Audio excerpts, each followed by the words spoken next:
Whenever I think about a genre that is just really strong, that most gamers like for the most part, it is shooters. Shooters. Today, we're going to be looking at one shooter in the Web3 gaming space that is saying that they're so good that they can compete against regular shooters in the traditional gaming space. This is, of course, disclaimer time. This is a sponsored video of Bloodloop, one of the first 5v5 hero shooter games on the blockchain. So if you enjoy this kind of content, as always, like and subscribe, and let's get right into it. Now, as I said before, Bloodloop is a 5v5 hero shooter leveraging Web3 technology. Now, I know you all might not understand the Web3 term, but it's built and thought of as a bridge between Web 2 and Web 3. Bloodloop utilizes the potential of the blockchain without making it so obvious, which is a big pain point in many Web3 games right now, where for the most part, you gotta get on, you gotta link a wallet, a MetaMask, then you have to learn how to go ahead and grab a seed phrase and store that in a safe somewhere. A ton of different steps that absolutely no Web3 gamer wants to go through. And then on top of that, having to approve transactions and signatures, disgusting.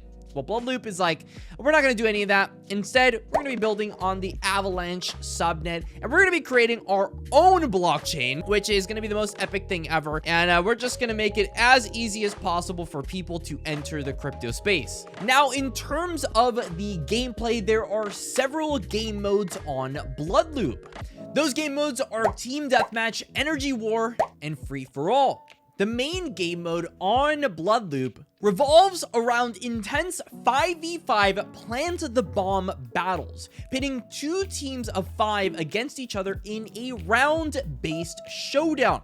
The objective is very simple: to strategically plant and defend bombs. From destructible barriers to hidden pathways and interactive traps, the map is dynamic and ever-evolving in a battlefield that demands adaptability and quick thinking from players. But don't forget where you've come from, because this universe is set in a dystopian future where factions vie for control, and Bloodloop unleashes a relentless combat system where teams of skilled heroes clash in epic showdowns. And don't forget the part that I just talked about heroes, because yes, each hero possesses unique abilities allowing players to adopt various playstyles and strategic approaches. And so a crucial aspect of the game is identifying synergies among these hero abilities to allow players to coordinate and master the intricacies of each map. And it's really cool because every single time you're loading into a game, there are different roles that each hero is going to play in a certain dynamic. In fact, some heroes can go ahead and teleport, some of them backstab you, and some of them have various abilities to be able to counterattack. So you've got to identify what the enemy is using at any given time and use your hero's abilities to be able to counter that to the best of your ability. In fact, we were so gracious to have gameplay from 3XP, which is a major gaming event for blockchain gaming, where Bloodloop has actually attended. And a lot of people were saying that the game is very fast-paced, to say the least. And not only is it fast-paced, but there are quite a few heroes that you can play as. In the early access version of Bloodloop, players can dive into a roster of 12 initial characters, each offering a unique playstyle and contributing to the ever-evolving strategies that will shape the game's competitive landscape. Bloodloop has a roadmap poised for full release in Q1 of 2025. So this is a game that is still pretty early on in development, but is starting to get to that point where we can see a full release in the next year or so. But let's not forget that the blockchain aspect of this all is why it's called a Web3 game. So let's go ahead, put the gameplay aside for now, and talk about the blockchain side of it all. Now, in terms of Bloodloop's vision, they're trying to address the need for true ownership of in-game items that players purchase or craft. The existence of black markets for reselling game assets obtained through time and effort highlights the demand. I mean, trust me, why would you have to go through a black market to sell your World of Warcraft sword?